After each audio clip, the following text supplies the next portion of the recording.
Tete. The Tete is the name of the traditional headpiece or headscarf for the traditional wear of Saint Lucia. The Tete is described as having different peaks or pointed ridges which denotes different circumstances of the women wearing them. For example, it states that one peak, it means I am single and my heart is free. 2 peaks, I am divorced or widowed. 3 peaks, I am married or not available. And 4 peaks, I am available to all who will try. The Tete or the traditional piece of clothing is made out of Madras or plaid, or the striped clothing. So Madras plaid is part of this traditional clothing of the Creole island of Saint Lucia, but it is also part of many of the traditional clothing of the islands throughout the West Indies of the Caribbean, stretching from Trinidad and Tobago all the way up to the Bahamas. You'll find that Madras plays a prominent role in the traditional clothing. So then you start to dig in and you find out that from the 1600s, the East India Company was determined to create a fabric for export, so they offered financial incentives to attract 400 skilled weavers to settle in Madras. From doing that, because the East India Company having come to India, they wanted to enrich themselves through trade and started off trading spices. They realized it was not as profitable as they thought it would be, so they came up with this scheme to try and get into the cotton and textile industry, because they realized that the Indians were quite adept at weaving cotton. Not only so, they were dyeing it and coming up with a unique fabric. So they're there now and switch from spice, and from the 1600s they're going to be investing in cotton. So much so that they invested in cotton, and by the 17th and the 19th century, England, the Netherlands, France, Dutch, the East India Company, the Dutch India Company, the Indies, the French company, are all involved in the cotton trade, taking fabrics down to the west coast of Africa in exchange for enslaved people and taking them to the Americas to work on plantations. Some of them ended up working on cotton plantation because cotton has become king, and cotton is so prolific and generating so much income that many countries are involved in it, and many companies from these different countries are investing in getting slaves from the east coast of Africa and using this fabric to exchange to purchase slaves.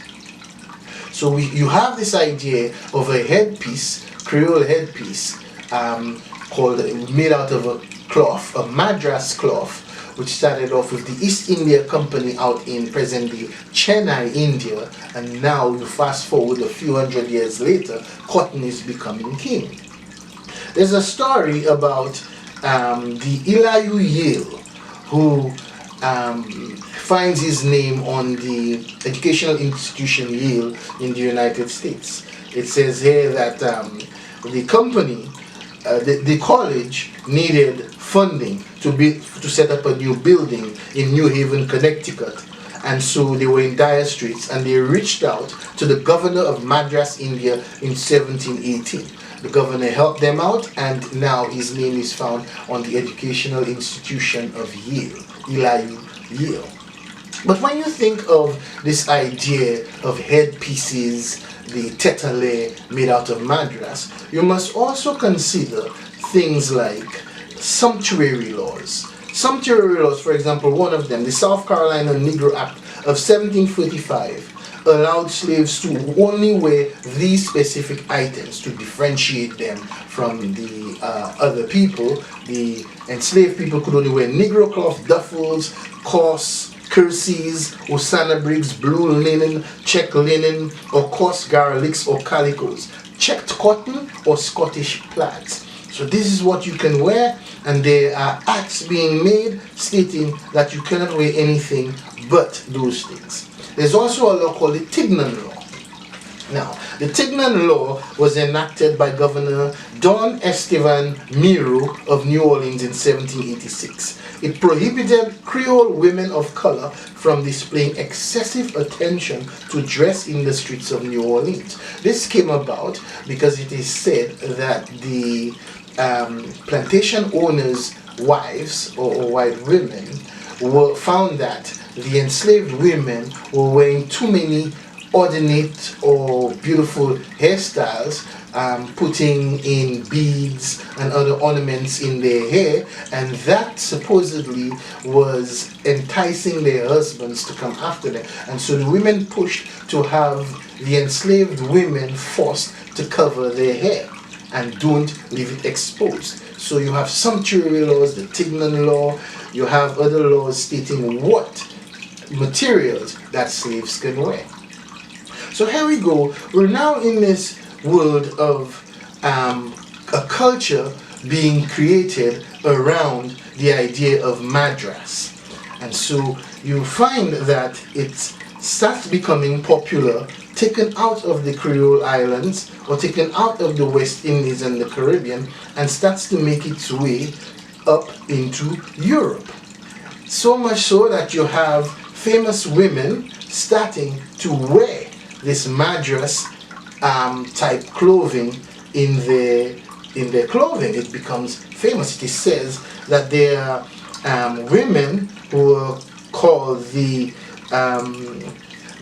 Marvelous or the Marvelous, and these included the Creole women, Fortuné Hamlin and a Saint Dominique, who grew up on a Saint Dominique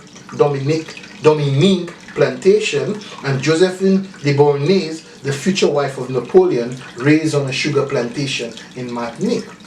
So these popular women at the time, or like the Kardashians, the people who are pushing popular culture, are now taking Creole wear, which has plaid hairdresses, flannel shirts, loose fitting for the warm climates of the Caribbean. They grew up in the West Indies on plantations, and they're importing this culture into Europe, and it becomes popular. It's also stated that King George IV took a trip to Scotland and was wearing plaid, and he also popularized it after the king wore plaid or wore something tartan, a kilt with stripes on it. So then you have this idea of a Tete headdress being used on sumptuary laws. You have this thing that is a Creole cultural derivative.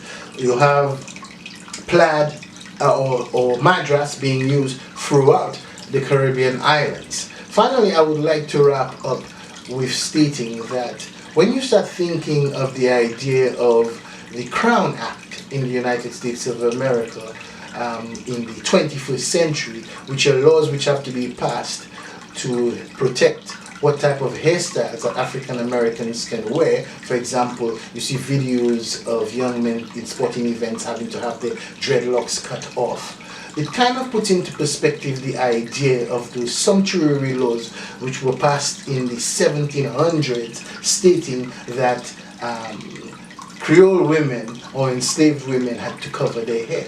So you come full circle into this idea of, in the 21st century, there's still laws being passed, or there's still attitudes towards hair and covering of hair, or how hair and fashion looks for African Americans, or the people who are now finding themselves into the new world in this Creole culture, or this creation of a new society.